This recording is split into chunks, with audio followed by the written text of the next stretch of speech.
All right. So, as Led Zeppelin has said, right, hats off to Roy Harper. It is February, right? We're about to approach March here, and we got a new artist of the month. One of my, for some odd reason, I'm obsessed with this artist.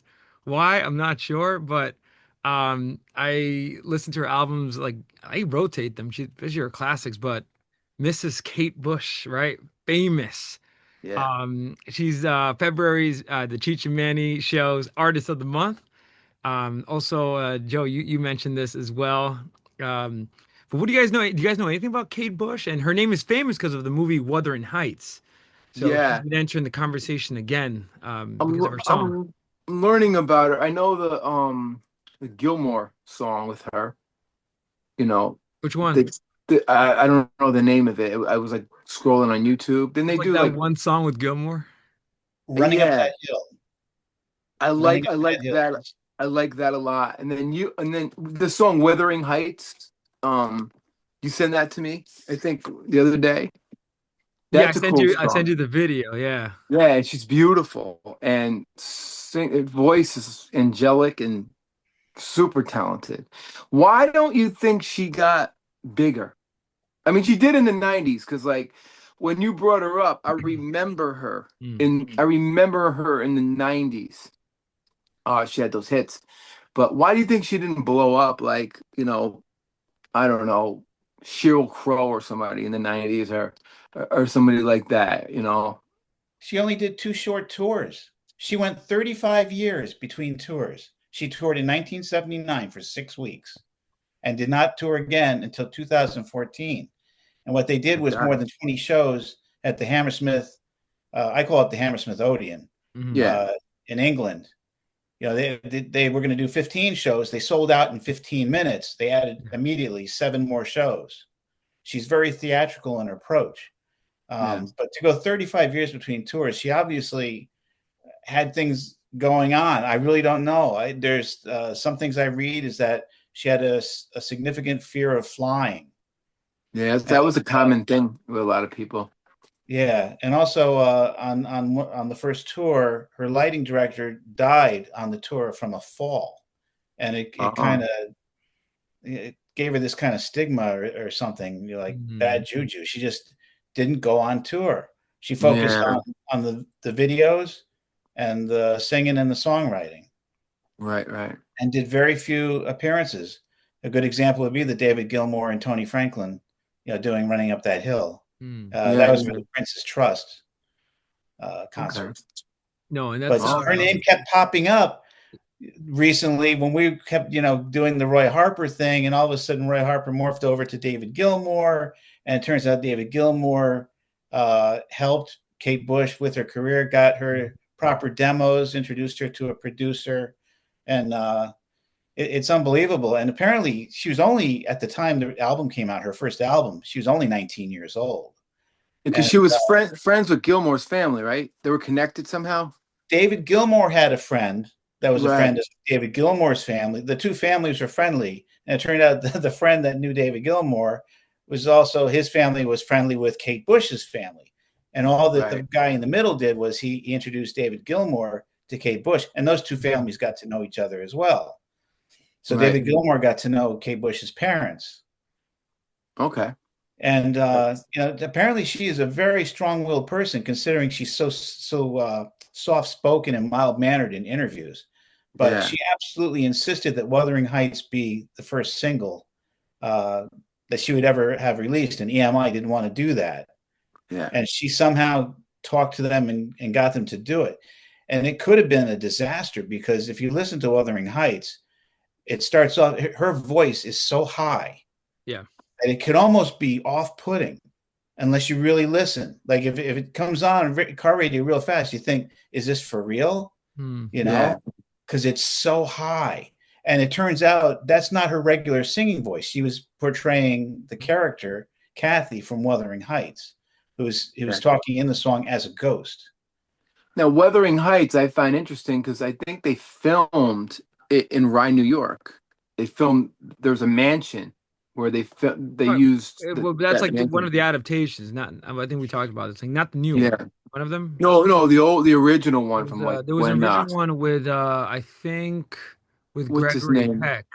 Gregory This is Peck, yeah. OG though. This is old, like very. Yeah, I always remember my grandmother would always tell me whenever we would drive by this mansion. My grandmother loved Gregory Peck, and she would always say, "Oh, that's where they filmed Wuthering Heights." It was like her favorite movie. So when I hear that, I always think of that. Um, yeah, yes, and there's a lot of adaptations. And again, it's kind of funny because now Emily Bronte's out book has now recently come with the release of the new movie, which I heard is okay. It's not that good, but what's really fascinating on my Instagram reel feeds, Kate Bush keeps popping up. And her Yeah, performance and like Joe saying, it's kind of funny because I would wonder how people would take her performance now because yeah, she's singing and it's so deliberate in this high ethereal register. And I sent you that video. And yeah, I could see why it would turn some people off because you'll listen to it, you're like, what the heck am I listening to? But I'll be honest with you, I first heard it, I was immediately like I bet you as well, Cheese. Like I was, yeah. It was almost reeled like in. Tiny. You know who Tiny Tim is? Yes, It yes. almost had like that kind of thing, Tiptoe through to the to, tulips. to the Yeah, tulips. Yeah, yeah. So yeah. Yeah, it's ethereal, and it's crazy because you said EMI. It's kind of funny. EMI had just signed the Sex Pistols. That's kind of same funny. And here. then they signed Kate Bush, and then so because Insane. Kate Bush is kind of punk in her way. I mean, she's going against the Yeah. grain. Um, Yeah. I think Cheech, to your point, like why she did actually kind of blow up with Hounds of Love, um, in a way. But you know what it is? She's art rock, so she's kind of like she kind of carved this little. And by the way, one of the most, and I don't know, if Joe knows this album, 1982's The Dreaming. I So haven't listened to it yet. I've only listened to the Spotify playlists that Okay, they so you two supply. have some homework. The Dreaming A is lot of one of the homework. most I'm gonna make this word up, artiest, challenging listens. She made one of the most proggiest, baroque, like the sounds on the Dreaming are insane. And I'm just so shocked that she kept reaching the top of the charts in the UK. I mean, it just goes to show you what, like the UK audience were listening to, perhaps, or Yeah. but she makes I art rock I want to know albums. how I got through high school. This album, her first song, Wuthering Heights, came out in January 1978. I was a senior in high school. How did I get through the college years without ever hearing it? I have only heard Wuthering Heights for the first time recently. Running Up That Hill, I knew about that one. Hmm. But Yeah. how did and I was in the broadcasting program. And I used to hang out with the guys that were the disc jockeys at the college radio station. Yeah. I used to read the college newspaper that we put out, and our guys, we had a fantastic group that was in charge of getting the concerts. But they would like list what the big songs were in college radio, and I remember it was U2. U2 came out around 1980 with their first album. Yep. And that was a Yep. big deal. How did I not hear Kate Bush until after college? I have no idea. EMI must have dropped the ball and not promoted her in America. Yeah. I And then know. what they did was for the second album, for Lionheart, her second album. Mhm. Yeah. The first album wasn't received well. They did the classic thing where they kind of tarted her up. They did a photo, like a glamorous photo spread of her, Mhm. with posters, and kind of portrayed her in a way that she was not at all, you know. Yeah. And she didn't appreciate that. Yeah. I knew of her in the 90s. I remember telling you like when he was on MTV and I always remember her name and I don't remember the song, but I was like, wow, she's really pretty and she's really talented, you know, around the shit. Like, I don't know why like Sheryl Crow keeps coming up, like that singer-songwriter era. Who's the other girl, from Canada? Anne Murray. La- no, I love Anne Murray. Sam can't Alanis do it. Morissette. Yeah, Yeah. Alanis Morissette. And but it's strange because those genres are not even they're so different singers. Because Sheryl It would. Crow, I mean, no hate against Sheryl Crow, but Alanis Oh, don't get me Morissette. going. Don't get. Don't, Yeah, I know. we No, won't I'm set going to a rant. rant here. It's too early. Alanis Morissette, it's okay. Nah, but Kate Bush is in a league of her own. So that's funny how It you. was Well, MTV would play these videos, and I remember seeing those artists in that like in their lineup, and I was like, oh, this is It makes interesting. sense. No, and 1985's like the Hounds of Love, like when it came out and Running Up the Hill, sort of it became popular again because of Stranger Things, which I'm sure you guys know. Yeah, That show is so about, retro and, nostalgia. yeah, And use this song and the whole, also this whole album, like every one of her albums are just like art rock masterpieces. And like yeah, 1978, The Kick Inside, which I love. Like this album, every song is like a 10 out of 10. And the right, fact that, David Gilmour plays on it, on the track, he lays down some guitar lines. And that story how Gilmour sort of discovered Bush and told the record, get this girl on because yeah, she is a talent here, and like you could hear it. 19 makes the kick inside. Dude, what 19-year-old is singing about Wuthering Heights, the Emily Bronte 17th century novel or 18th century? yeah. I know, Like I just think know. about where her headspace was at. And then she has I'm gonna say this like with a lot of kindness, the nerve to sing in this weird kind of, and you see in the video, she's kind of like doing a lot of, Yeah, theatrical stuff, which is, I love theatrical. I bet Joe and yourself, because of Genesis, Peter Gabriel, we yeah. love Of theatrical. course, I yeah, think that's why she speaks to us. And yeah. every one of her albums up to, even like she kept releasing great music, but Hounds of Love, The Dreaming, The Kick Inside, and the two, they're all like insane. So, kind of like the Roy Harper of art rock in Oh a way. man, well, she played on one of Roy Harper's albums, and Right. did some backing vocals, and he returned the favor by doing backing vocals on one of her albums. And I think in the early '80s, she also was involved with the Peter Gabriel project, and that's where she was hanging out in the studio. And I think Peter Gabriel showed her how to use synthesizers or the different effects Mhm. and atmospheres you could get using synthesizers, and that became like a big part of her music after that. And Yeah. of course, she was on "Don't Give Up," great song by Peter Gabriel on his album, and she's fantastic on it. And I could say something really controversial, but I haven't listened to her entire first album Hmm. yet. But listening to "Wuthering Heights," if that song was released in 1971, around the same time as Carole King's "Tapestry," it Mm. would have been a massive hit. She would have been Yeah. a She plays massive, piano yeah. on "Wuthering Heights." The It's piano. problem is Yeah. sometimes Or timing. the Carpenters. Like she would have been Yeah, massive. Actually, you would have probably been the English response to them. Because it's kind of yeah. funny with the Carpenters and Carole King, American. That was like James Taylor, Hmm. even though he was recording in England, he was American, you Yeah, know. So Kate Bush could have been the response to that. yeah. And sometimes it's just timing. You just the wrong time. Your album comes out at the wrong time. I can't think of British women singer-songwriters from that period of the 70s, 60s, 70s. I mean, Dusty Springfield. I mean, I'm trying to think of women that would have been a crossover hit in Yep. America Yep. as well as England, and I struggle to find anyone. British women, yeah, that's a good one. I can't think of any. Yeah, That's a, because we always that's a think of good the point. singer-songwriters like Carole King and Carly Simon. Right, Like, right. yeah, there aren't any. There really, I mean, I'm sure there And you know, are, you but know what's like, remarkable? If you listen to the Kick Inside, all the songs were written by her. That is remarkable. And she was responsible for the arrangements. Like even like uh, obviously if you listen to the record, it's 1978 and just to give a shout out to our punk episodes, the height of punk. yeah, 77, yeah, 78, England, punk albums going number one, top 10.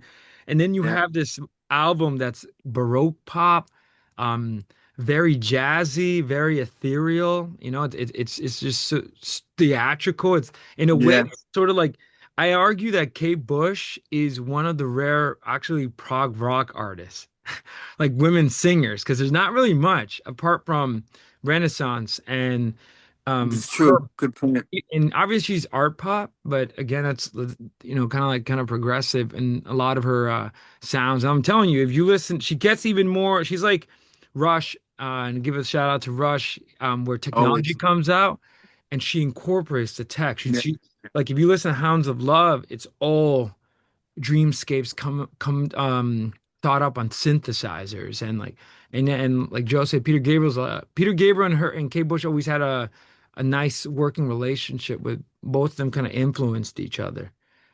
And Yeah, obviously, yeah, she sang on Peter Gabriel's massive album, so "Don't Give Up," which I think I Yeah. maybe I know Peter. I think Peter Gabriel obviously wrote that song, but kind of makes me think that Bush is saying to Gabriel, "Don't give up" or something.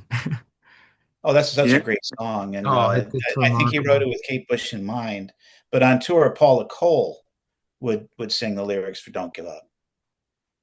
Yeah, but Kate Bush, yeah, she's definitely a very deserving artist of the month because her name keeps popping up I know. with the Led Zeppelins and the David Gilmours and the Pink Floyds and the Right. Peter No. Gabriels and the Roy Harpers. Well, Cheech will tell you. I'm always mentioning her. Oh 'Cause, yeah, that's how I remembered her. I wasn't like a fan of hers. I knew her name, and then I was like, I remember her. Now I really dig her. Like she's really really good, and talented, good looking, Check out some gifted. of the interviews that she did back in the day, back they're then. they're great. She's just so polite, you No, know, and the she interviewers, were very, very, they were polite as well in England. No, Yeah, yeah. her right. No, her yeah, her interviews have that quality where I would love to just have a coffee or tea with her and just talk music. Like she's have you watched the interviews? Yeah, she has that great English accent too. And she seems and obviously just based on what we're seeing, right? Like she seems very humble, very nice. Seems like a very polite person, which in the Yeah, and there's music very industry can little be in rare. terms of video. There's like they did not record or visually record her shows at the Hammersmith in 2014. She refused to have Yeah. that done because she Yeah. thought that it just would not be duplicated, that they couldn't duplicate the feelings of those concerts because they were performance art. She literally did a concert that was in 3 acts. Hmm. And she was very much into dance to the point where on her videos it seems really over the top. She's so Right. wide-eyed, and Right. I think some of the comedians in England had fun with her, but she thought it was hysterical. Right. Yeah, she And was then big into interpretive dance. It's kind of yeah, funny and and then stuff. they had like a Kate Bush Day. Like I think they had one in England, and they've had one in Australia where everybody dresses up in red from the one of the Wuthering Heights videos, and then they Mm. all do the dance together, like 1,000 people. Some Oh of them wow, guys dressed up in dresses and red dresses with wigs. wow. Yeah, it's so cool. They don't dance very well. They're just having a lot of fun. Yeah, yeah, yeah. Yeah, That's awesome. He would have been and like very interesting to see live, just based on what I'm seeing. What is she doing at the moment? So Anything? at the moment now, she's crazy. So get this. She released maybe this is the one that you saw, Cheech. She releases the Red Shoes in 1993. That's it. Yeah. No, get this. Then she goes on hiatus, releases an album in 2005, releases a sort of director's cut revisiting some of the tracks she cut in the past, but kind of like, now in her Yeah. 2011 voice. This is 2011. Releases an album, a concept album called 50 Words for Snow in 2011. And then finally, another interesting series of songs, very similar to like, I think it's IO by Peter Gabriel in 2025, titled "The Best of of the Other Sides." And her releases are very sporadic. Like she was on a roll. Like 1978, 1970, releases 2 albums. 1980, 1982, 1985, takes a break, 1989. Like so, she's not. She definitely goes. She's like Yeah. a true artiste, where Yeah. Yeah. Yeah. she's not about. And obviously, what's remarkable? Her album's #1 in UK. Like she's actually huge in the Number UK. one. Wow. Yeah, yeah, for a majority of For them. somebody who doesn't tour and go crazy, she just got the magic. True I artists. read that she might have had an extreme case of stage fright as well. She would want to put so much into the shows that she would have Mm. extreme Yeah, anxiety. I can see that. I heard the same thing about Barbara Streisand. As great as Yes, Barbara Streisand she did. was She did. as Yeah. her singing voice, Um, she would have such crippling stage fright right. that I it was have to hard to say be on something stage. about stage fright. I have no idea what that is. I remember our first performance seance, and everybody was nervous, and they're like, what's wrong? Why aren't you scared?" I'm like, I just can't wait to jump on the friggin' stage. And they're looking at me like, you're not nervous? You're not nervous? What if you make a mistake? I said, I don't care if I make a mistake. I'm just playing. I'm gonna play. I was 14. No, I never had, thank God, it was something I never was, unless my bass teacher came to my concert.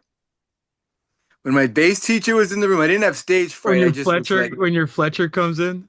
when my Fletcher, yeah. Well, no, my bass teacher was not like Fletcher. No, Marshall was the greatest, No, little greatest, joke. you know. Why But don't you, when Cheech, my why don't you bass, tell the story about the play Jaco? Do you remember play Jaco?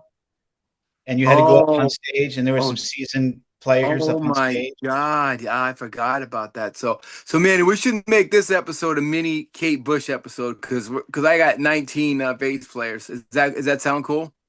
That's not, dude, all good, man. Yeah. Okay. So, Just one fun fact before I yeah. let you share a story. I remember in 2011 I saw Fleetwood Mac, and I was like, wait a minute, where's Kristen McVie?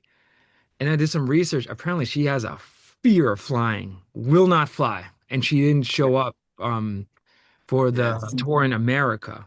And actually, I don't think she went on tour because of that. Like, she has this fear of flying. And one more connection. I recently saw La Bamba, Richie Valens. Oh yeah. Oh And he man. That's so also, sad. according to the movie, but then I was digging more, also had a fear of flying. He had And nightmares about it in the yeah, it's movie. I don't know if that extreme. was Well, yeah. that's actually true. The nightmares are, you know, Yeah, yeah, yeah. but he had this terror, crippling Yeah. fear of flying, but was convinced by Buddy Holly to let's go, man. Like, And the Big Bopper, yeah. They yeah. lost all three. And he was only 17. Isn't Isn't that that crazy? So maybe Kate twisted? Bush's fear of flying, and obviously that was the time where I'm sure the news of Leonard Skinner plane crashing was that around that period. I think like Yeah, yeah.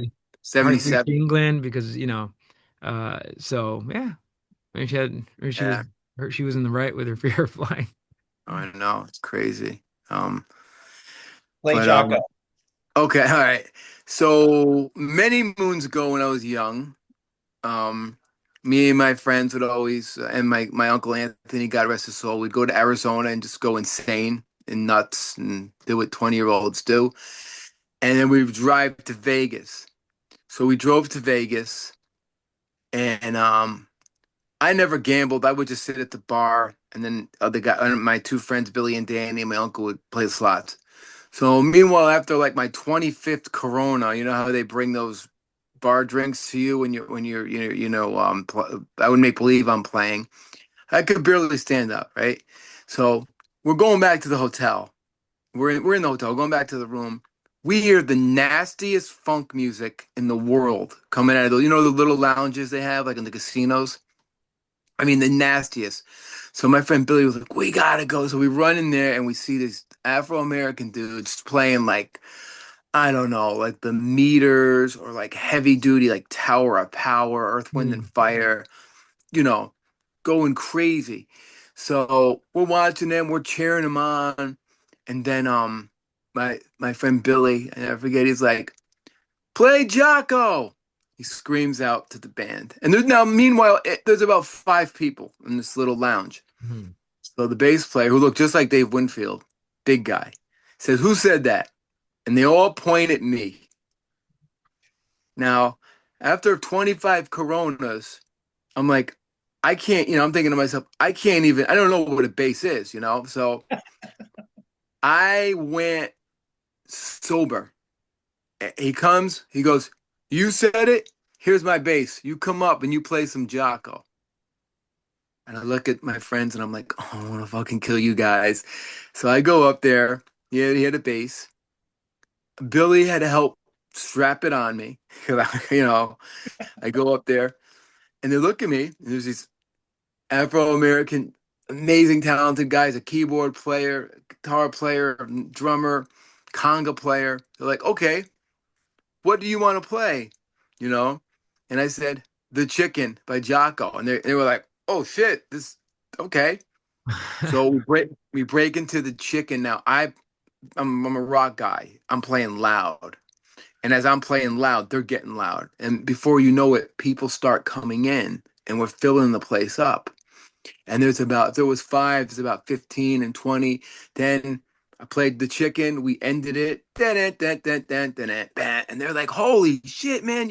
You could play." And we cheering and high fiving and stuff. Then they're like, "Want to do something else?" And then I said, "Well, let's do 'Come On, Come Over' by Jaco." They're like, "Damn, dude, come on, come over." Now, meanwhile, the bass player is sitting there with his girlfriend, just chilling out, drinking, looking at me, smiling. So then after that. So like, let's do something else. I was like, you guys know any Sly and the Family Stone? And they looked at me like, really? And then we just went into Thank You and a bunch of Sly Stones. Then they're like, do you know the Meters? I said, Sissy Strut. We go into that. I did like a set with them. Before you know it, there was like maybe 30 people in there, and it was like one of the. I haven't thought. Thank you for bringing that up, Jokes. I have not thought about that in years. It was one of the greatest moments of my life. I got to play with the heavy duty funk guys and hang, and I was about 22, maybe 23. So you didn't have stage fright, but you got sober fast. Oh, you get sober quick if you walk into a bar and somebody says play Jaco to a bass player that's already killing it, and then I just went up and I knew I knew I can play Jaco, but the caliber of these guys, I was a little intimidated. But then I was just up there, and like I said, one of my favorite bass players of all time is Jaco, but Sid Vicious. Not because Sid is a great bass player, because he has I don't give a fuck attitude. Right. Yeah. And I always took that with me, like, don't give a fuck, just do it. Yeah. Who cares what people think? Dude, that is so rock and roll. I feel like rock and roll is just like not taking a risk and not caring what people say. If I was up there and I didn't have the Sid Vicious attitude and I was like, oh my God, I'm with these seasoned guys and they're Afro American guys playing funk, and it's like Jesus Christ, this is like these guys they invented funk. Here I am, this white dude with long hair, and I just said fuck it, Sid Vicious, man, and then I did about 8 or 9 songs, a bunch of Jaco, a bunch of Sly, the Meters, some Ohio players. By the time this happened, it was 6:30 in the morning, and like Vegas doesn't sleep. We just had a great time. It was a great memory. Any film footage exists of this iconic, famous performance? Before the iPhones. Imagine if it's like it's out on YouTube right now. It would be if this was now, there'd be reels popping up, and one thing, I'll keep it G rated because I have a story about when we hit for like $3,000, but I won't on the machine. I won't say where we went. A place in Reno, Nevada. Anyway, so good old days to be young again. Speaking of someone young, Kate Bush, 19 years old, 48 years ago, I think yesterday was when Wuthering Heights was released Mhm. and became a chart-topping hit in the UK. And if anybody has not listened to Kate Bush, give her a listen because she is the Cheech, Manny, and Silky Joe Artist of the Month of Yep, February. She's incredible. awesome. I don't know how I could have not appreciated her. She is inducted in the Rock and Roll Hall of Fame. As she She was should be. inducted in 2023, and she did not go to the ceremony. He was inducted in the Hall of Fame. Yeah, I That heard Yes. is about that. Yeah. amazing. Yeah, Kate Bush. Congratulations. Yeah. Yeah. I know, Yeah. just the song Wuthering Heights alone is, but that whole album, The Kicking Side, and then keep listening to her albums. And I think her most accessible album is The Hounds of Love, which contains the hit Running Up That Hill. Like that's her most accessible, but even then that album is not accessible because that album is so beautiful album cover if you know the album cover, but it's split up. Side one are some of the tracks that are like so 80s influence in the best way. And then Yeah, she has this kind of like progressive suite on the second half. It's like a long piece, but kind of like different tracks, but kind of go they blends into how Abbey Road has the Abbey Road melody, kind of like yeah, that. So yeah, I mean, yeah, artist of the month. She keeps popping up. She's the Roy Harper. So and now hats off to Roy Harper. And now we're gonna give our we're on our Wuthering Heights with Kate Bush. yeah. I can't wait to see what obscure artist or interesting artist we talk about that just pops up in the Might coming be weeks. So we Jaco have the artist for Pastorius. March. Jaco. Jeez, we could talk about I Jaco. got two. I got two. It's either gonna be Jaco or um what's that band from the 90s that keeps reappearing? I keep noticing that and I don't know if he's gonna appear on the bass episode for Prague bass players. Why am I forgetting that band from the Stick, 90s? Sticks Which or one? Kansas? 90s. Yes, that has a bass player that played with Sean Oh, Lennon. Primus. Primus. Oh, Les Claypool. I Oh, feel like Les Claypool. He might be the Les is. next one. Yeah. Just for our viewers, we're going to be doing a the best Prague rock Is he on the bass list? player. Oh, of course, Les There we Claypool's on go. the So list. and he was already mentioned. We ended I think the Roy Harper episode with a discussion on Les Claypool. I think that Yeah, was the yeah. episode. So, I think uh, it's because I had watched a Rick Beato Mhm. podcast where he Yeah. did an hour and a half interview with Les Claypool. It was very entertaining.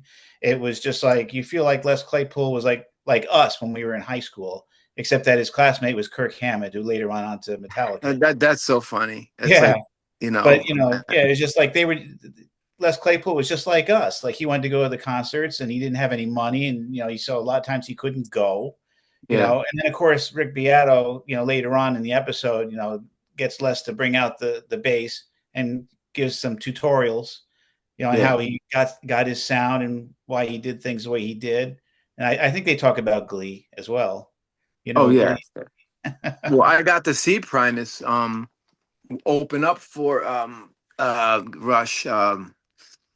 Had to be either Presto, um, what's the one? Roll the Bones or probably was Presto. no, No, Primus wasn't out yet. I take that back. was it? It Was was it? Presto. No, I'm sorry. Wrote 1991. No, it was the one after Roll the Bones. What was that album called? And I Should Be Shot Again. That's the thing we got to say in 100 videos. How many times did Cheech How say he's many been times did shot? you be shot, And dude? you know what, Manny? You should have a gunshot every Dude, I time I know say I that. might do that. Yeah, I should be shot. You It know, should be a drinking game. Every time you say the word shot, you have to have a shot. yeah, Cheech exactly. always mentions that. I'm like, man, Cheech, by this What point, dude, by this point, you'd be dead. counterparts? Counterparts. Counterparts. That's because that was 94. That's when Primus was on Make top of the world. makes sense. Because Fizzle Fry came out in 92. Right. So I will say, strange band. yeah, yeah. Very strange. See, that's a very, but yeah, he might be the next. He might be Marches. So we'll see. But February belongs to Kate, the beautiful, the enigmatic, the ethereal Kate Bush, especially with that song "Wuthering Heights," and seeing how it's relevant because of the movies, the new adaptation that was recently released. I'm not sure if you guys read the Emily Bronte novel. Wuthering Heights is fantastic. I seen the movie. My grandmother we would Classic. watch the movie. Beautiful And novel. just a shout out to Jaco, who is my god. There's a What about Glee? he Jaco is Glee's god. You should be shot for that. Jaco, no, Jaco is like Yeah. everybody, everyone who plays Well, the geez, bass. actually, this is a great segue, I guess, and then I'll cue in the theme song. But for our Yeah. No, viewers no, out I'm there, thinking we should. This should just be a separate episode because, like, you know what I mean. We might as well make it a mini episode at this point. Because okay, okay. Well, for our I viewers got out there, I'll be honest with you. For our viewers out there, they're not gonna know who Jaco Pastorius is. Who is this? Who is? You keep mentioning Joe mentioned him. Who is Jaco? Jaco Give Pastorius a is rundown, quick rundown with him. the greatest bass player to ever play the bass.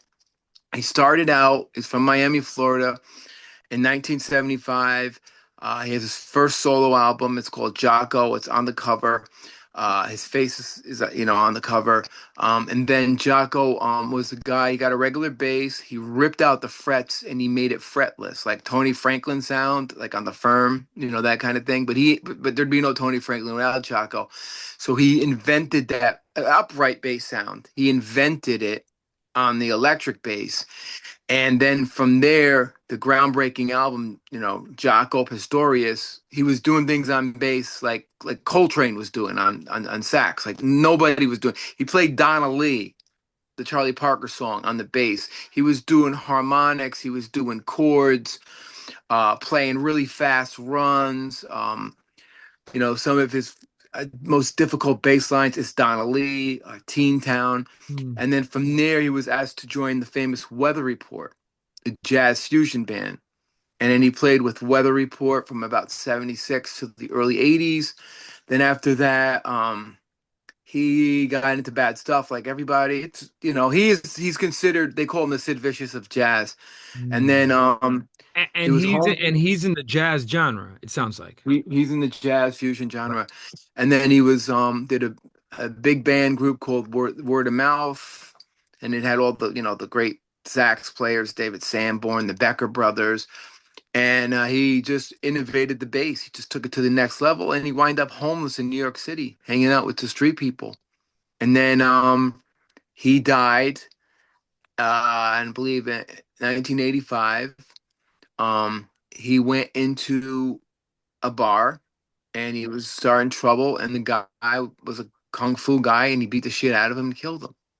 I didn't even know It that. was very sad, tragic story, It and sounds like we were talking about the movie Whiplash, and they were saying that Charlie Parker, again, I'm not Charlie Parker like historian, but ended in like total heroin addiction, destitution, homelessness.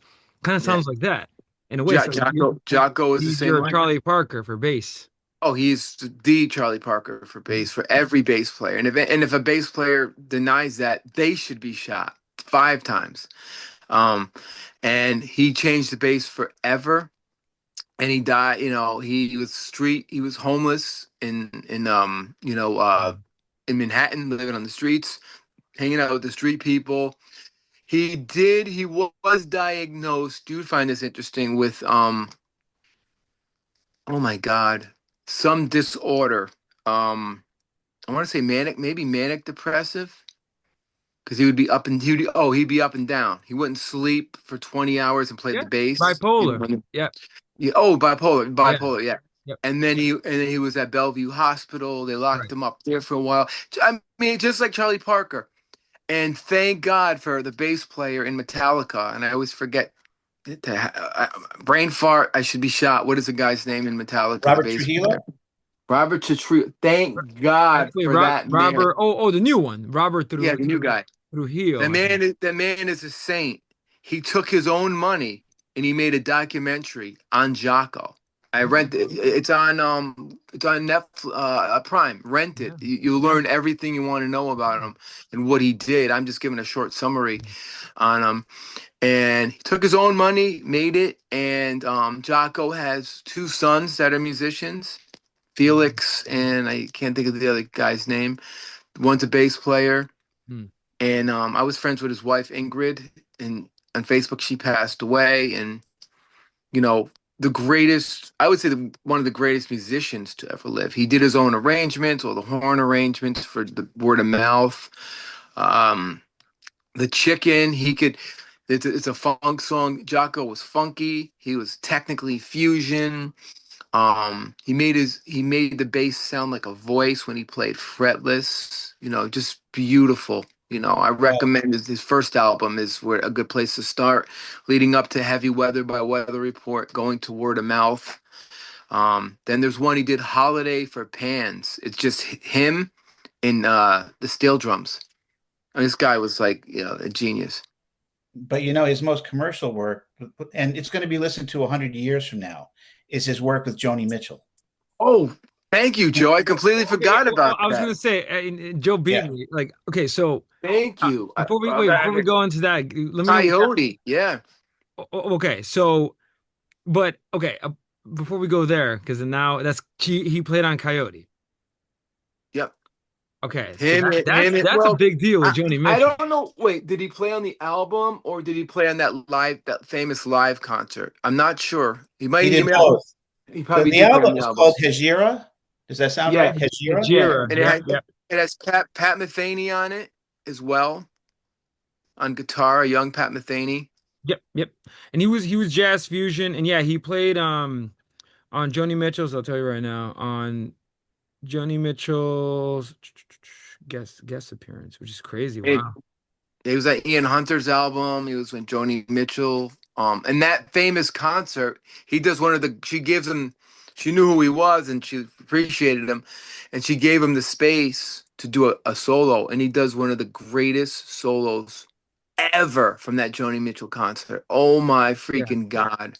Well, he played on Hejira, Don Juan's Reckless Daughter, and Mingus, which that and Joni Mitchell was getting more jazzier with those Yeah, albums, yeah, leaving behind yeah. the singer-songwriter type folk Yeah. time and some getting into more jazzier arrangements. And he was young. He was like probably 23 when he played on those albums, Yeah, the, 24.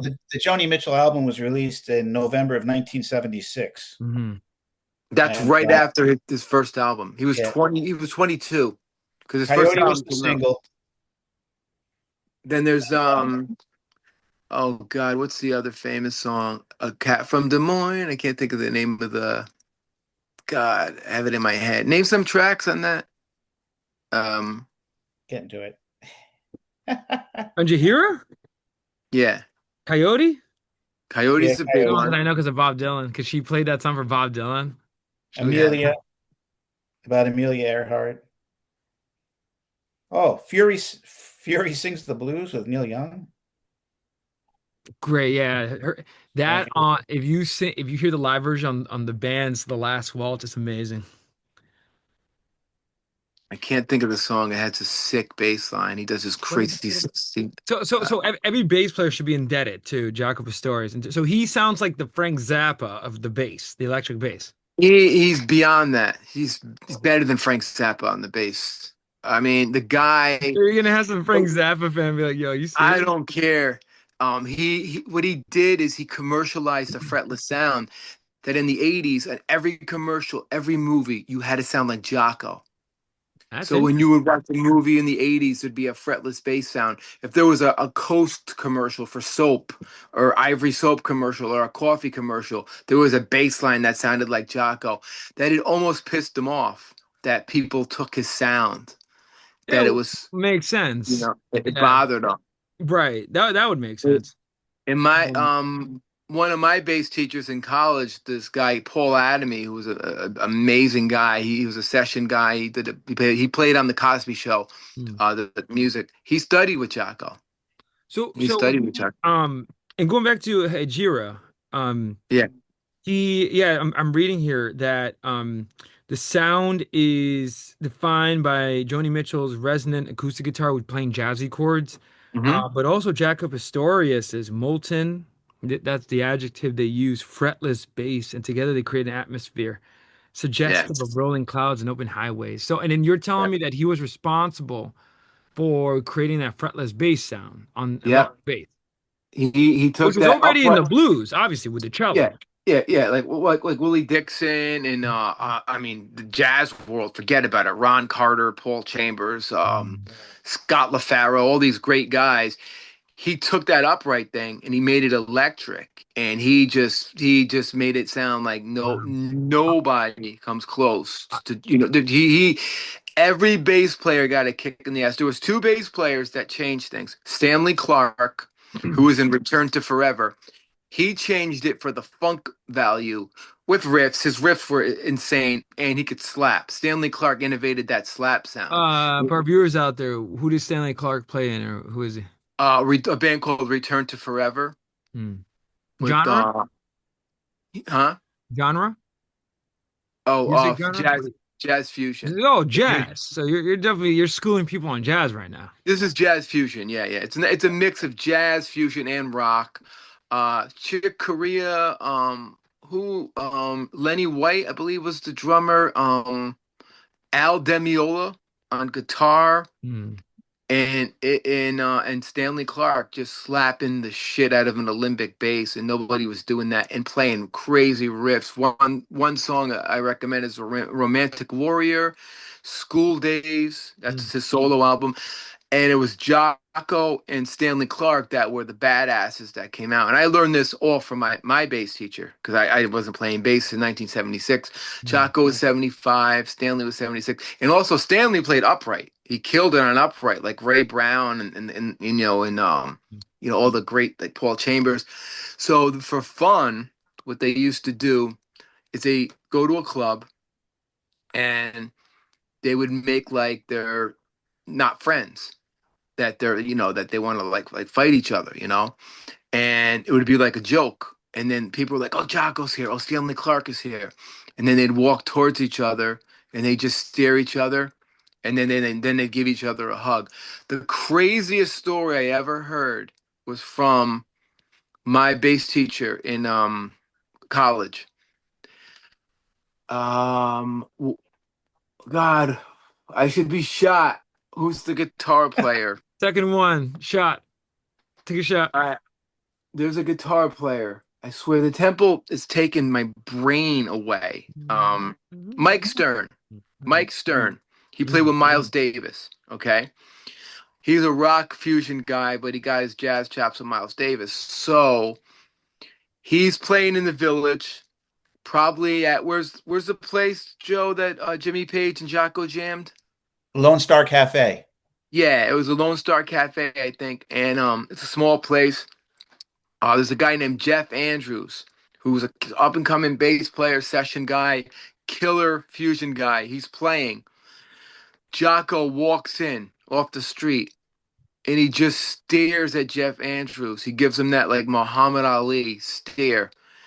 Jeff Andrews, after the song stopped, put his head down and just gave his bass to Jaco.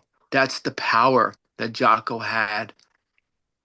If Jaco walked into a room and you were a bass player, you stopped. Talk about stage fright. Mm. You stopped, you gave him your bass, and so it's crazy. Jaco's my biggest influence. Well, my biggest influence is Marshall Topo, but who's my teacher. But if it wasn't for Marshall Topo, Mm. I would not know Jaco. When I was in ninth grade, Marshall was the leader of the jazz band in high school.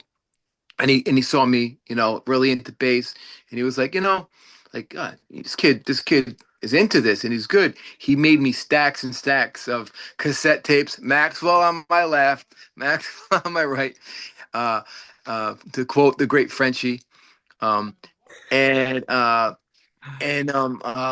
he gave me all these Jaco and Stanley Clark tapes, and I just, as a young kid, as well as listening to Getty and Steve Harris and Mm. Geezer, Jaco and Stanley were there, and my bass teacher said, there's one thing I learned. He said, your guys are great. I love Steve Harris, I love Getty, but listen to these guys, and these guys are gonna like really, they're gonna inspire you to go next level. You're gonna go past Getty Lee. You're gonna go, Musician advice. yeah, these guys are way past Chris Squire and Geddy Lee. Like they're on levels that like other worldly levels. And there's nobody ever since. There hasn't been another Jaco. They'll never. He's the Beatles. He's the whatever you want to call it. So I would recommend for Stanley Clark. He has an album he put out called "I Want to Play for You," which is a yeah, double album, and it's mostly live, but it also has some studio songs on it. Very, very good album. That was my introduction to Stanley Clark. Mm. yeah.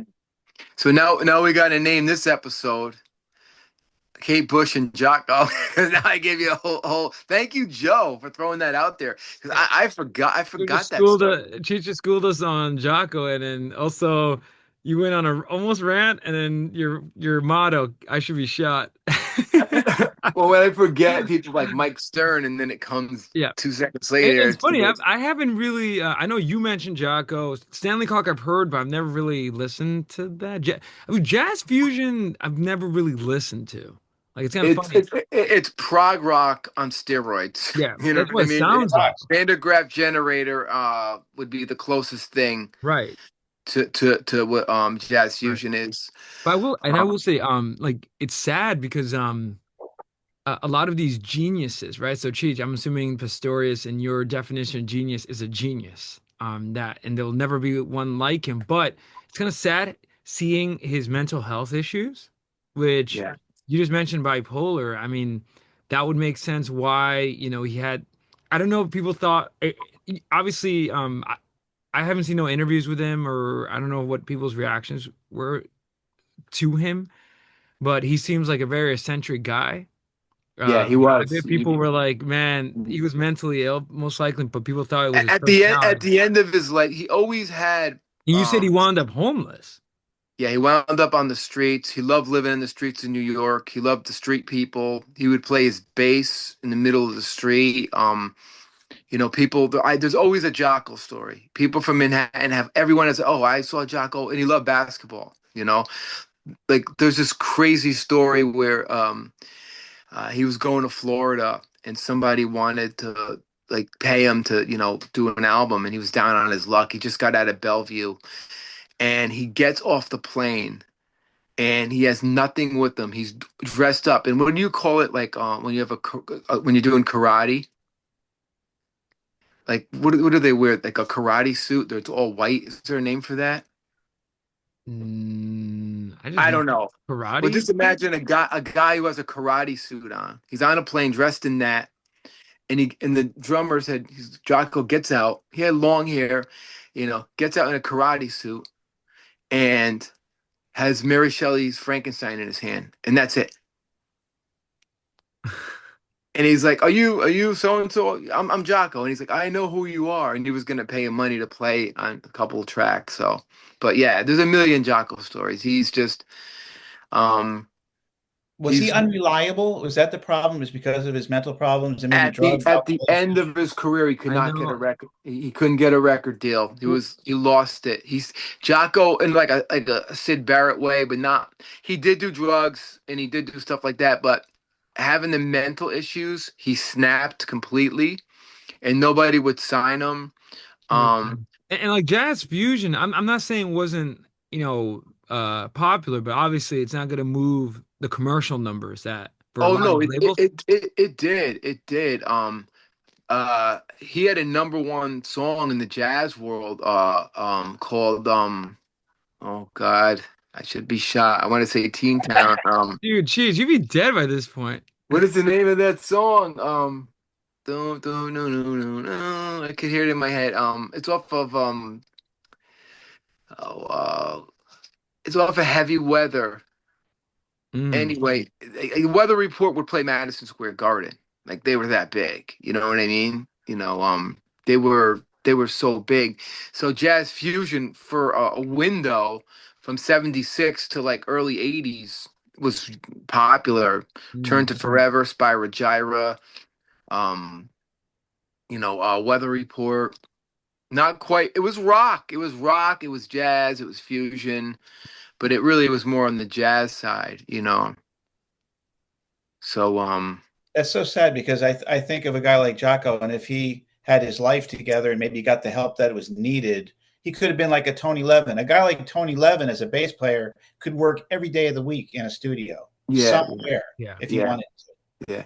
Well, Jaco, his early life, he played bass in Blood, Sweat, and Tears when he was super young. Mm. He played with the singer Lou Rawls. I don't know if you ever heard of him, but he got fired Yeah, because he was playing too many notes and it pissed off Lou Mm. Rawls. yeah. And then um his wife was beautiful, and she was on a beach in Florida, and some guy was hitting on her. And the wife said, the guy was a music executive for whatever label Chaco's first album was, and she's like, "Listen, I'm married, and you're in the music business. You gotta hear my husband. He's the greatest bass player in the world." And the guy's like, "Oh yeah, greatest bass player in the world, sure." She's like, "I'm telling you. All right, prove me right." So he said, "Meet me in the studio." Jaco comes, plays for the guy. The guy's mouth drops, hits the floor. Says, "You have a record deal, and you're signed. You are the greatest bass player in the world." I think also he had a crippling. Remember, I told you that like you could make the argument, oh, this guy clearly sold his soul to the devil or something, but it's another case of a guy with so much talent, but the rock and roll lifestyle got to him because I know he developed a crippling drug problem. Yeah, It got yeah. worse because everyone was using drugs. That was normal. Not believe it or not Jocko in the beginning. He was a No, no, but I'm straight. saying, but in the He jazz and did. He rock, declined. He but declined. no, He no, but was I'm a. saying in the rock and jazz, it was normal to Oh, it was using normal. cocaine, Yeah, heroin. heroin. Yeah, yeah, yeah, So he yeah, yeah. probably got that, and him, obviously, because if he had these manic episodes and no, I bet you sleepless nights, he probably would go nights without sleeping. Yeah. He probably also being on the road and Well, it worked in his favor to be bipolar because no, he no, was up that's what I'm saying. But 12 hours a day no, no, practicing the no. bass. No, that's what I'm saying. It worked, but the problem is, like all rock stars, it catches up, or Yeah, jazz stars. yeah, yeah. If he got the help, at that time, maybe, I think maybe people knew, but Well, I'm noticing a pattern here. bipolar wasn't known quite yet. It was the drummer in Weather Report, Peter Erskstein's father, who was a psychologist at Bellevue, who analyzed him, took him in, and said, "There's this thing. It's called bipolar disorder that I think he has." And he didn't take the medication. He didn't want to take the meds. I Mm, think he didn't. He felt like he didn't need it, and he would just. It was sad. At the end of his life, he'd be in the Greenwich Village record stores stealing, and he'd be stealing his own albums. And the guy would run and chase him and grab him and say, "Give me those albums." And he'd see, "Oh my God, it's Jaco Pastorius," and he has Heavy Weather, mm. and he has Weather Report album in his hand, and he would just like let him go. It became so sad. No, I'm It, saying, it, it yeah, but there's really, like a pattern here with a lot of these, especially yeah, in the jazz world, which is fascinating. A lot of them develop crippling drug addiction. yeah, yeah. All the I mean, famous, but at least a big majority of them. yeah, yeah. It's really, really sad. So and Robert Trujillo, God bless that man. He put his own money into making this documentary about 15 years ago now, and he didn't make any money back on it because nobody gives a shit. Passion play, There's passion project. there's that small percentage of Mm. us who bass players, you know, in the world, and then there's that huge percentage of the Beyonce. We had this whole conversation, and if they made a movie about Beyonce now, it would be, billions of dollars. But Jaco's movie, I don't even think sold a million. He didn't make his money back, and Robert Trujillo's got a lot of money from being in like the greatest metal band in the world. But if you listen to him, he was in a band called Oh, I'm gonna say it again. I should be shy. He was in Suicidal Tendencies, but what were they? He was in a band after Suicidal Tendencies, and they had a song called Therapy, and Ozzy sang on it. Mm. And it was like in the '90s or in the grunge era, and he completely killed this Jocko line, and I was like, whoa, he's ripping off Jocko so good on this song Therapy. And I knew he was always into Jaco because I always followed him from Suicidal Tendencies. I was always big on his playing, and he always said, "Oh, Jaco's the guy. Jaco's the guy." And another story with me is I was going to New York City on the train when I was really young, and a guy looked at me and he's like, "Oh my God, I swear, I when I saw you sitting there, I was like laying down, my hair was like like over my face, and he's like, I swear you look like Jaco Pastorius's ghost." And in my hand, and this is another thing. There's a great book, Jaco Pastorius biography. I had the biography in my hand, and I said, "I can't believe you said that. Look what I'm reading." That was another creepy moment in my life. There's a great book on him too. That came out 30 years ago. I think Bill Mazowski wrote that book. So I don't know. This is just me babbling about the greatest bass player. Sorry, Geddy Lee. Sorry, sorry, Chris Squire. And all these bass players would say that. They would say, "Oh yeah, yeah, we don't come close. We're not worthy. We're not worthy." You know. So And the course is a few, I guess minutes. You're dead already because you've been shot already 4 times. yeah. Oh yeah, yeah. I know. But I guess this is an episode in itself, and then we're gonna talk I more. think I might make it the intro, dude. I'm gonna hit the cue song like now, so I think it'll be You, fun. you know how long it's gonna be? This episode is Long gonna be. intro. It's a historic moment. First long intro. Okay. Well, the episode morphed when I brought up stage fright and how Kate Bush had stage fright and talking about other artists who had stage fright, and then she's sharing that he never had stage fright, No. you know. But I think of great artists like I remember Meatloaf had such anxiety before going on stage. He'd just be pacing back and forth, because he didn't know if he could deliver to the audience. And he wanted to put on the best show he could possibly do. And he would just get so upset. And I mentioned Yeah. Barbara Streisand, you know. Think of Bruce Springsteen. By the way, tickets go on sale for he's doing 19 shows. Tickets go on sale Saturday at noon from Heard. Ticketmaster, doing Wow. about 5 shows in the New York area too. But like Bruce would have a great show and get that rush, that euphoria of entertaining like 19,000 people, and then go to bed and wake up the next morning and feel really good about himself, and then realize I have to do this again tonight. Yeah. Yeah. And say, where do you get that energy, that enthusiasm? How do you? Because there's people in that audience that have seen you before and they want something new, and there are people that have never seen you before, and you've got to Yeah. deliver for them. Yeah. You don't want to let them down. Yeah. Well, Neil Peart had that problem because he would play those Oh, kind of I think, shows, yeah, he definitely anxiety stage fright or some sort of. and he would be like, "I got to do this again tomorrow Yeah. night, and I got to do it But, better." but you know what's funny? I'm not a musician. Cheech, you probably speak more on this. Like, Mhm. but being on stage is like like when I'm not like when I'm in front of people, I get an energy. Like it's like Oh, I yeah. love it. Like, and I love Yeah. seeing the reaction with the crowd. Like I throw something out there, Yeah. seeing how that lands and taking a pause. Like, all right, like let me grab. Like My it's like an Some of my energy. favorite moments of performing, and I've done so many shows, countless shows, I can't even count. I played in front of like at one point, the most I think maybe 3,000 people, at festivals and stuff. And it does that feels surreal.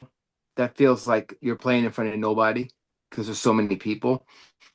And then I played bars that were packed, and Joe's been to the shows, where like they're packed and everyone's cheering you on, and you feel like a rock star. But the best shows is when there's like nobody in the bar and there's two people at a table that are just getting it Mm. and like loving it. Those are like the best moments for me, you know. Of course, you want to have a packed house and everybody cheering for you, but you just hit those two people.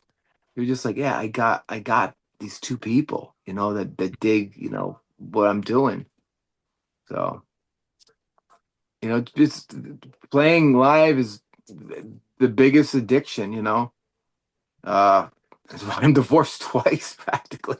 I know you. You know, Oh, I you just thought find, of a singer, a British singer that was of that era of Kate Bush, Annie Lennox, Yeah, in the the great in the Annie Lennox from the Eurythmics. in the Eurythmics, 80s. yeah, Yeah, yeah. yeah, Few dreams are made like this. yeah. And you could say, there's a couple other girl groups, um, from that era, but their names escape me, you know. I'm thinking of the MTV Bananarama, but they were more poppy. They Wait, they were were good though. English? Yeah, Bananarama. They were married to Dave Stewart. One of them married Dave Stewart. Andy Yeah, Lennox that is is similar sounds, I guess. Very 80s. that partner that Annie Lennox, the producer Dave Stewart, that guy would always be in their videos. I don't know if he sang or played keyboards. He was married to one of the girls in Bananarama. They were all hot and they all, they had catchy. They were corny, but they were good songs. I heard a rumor, Cool Summer. I like their stuff, you know. So, want to move on to 17 more bass players? I'm going to talk about.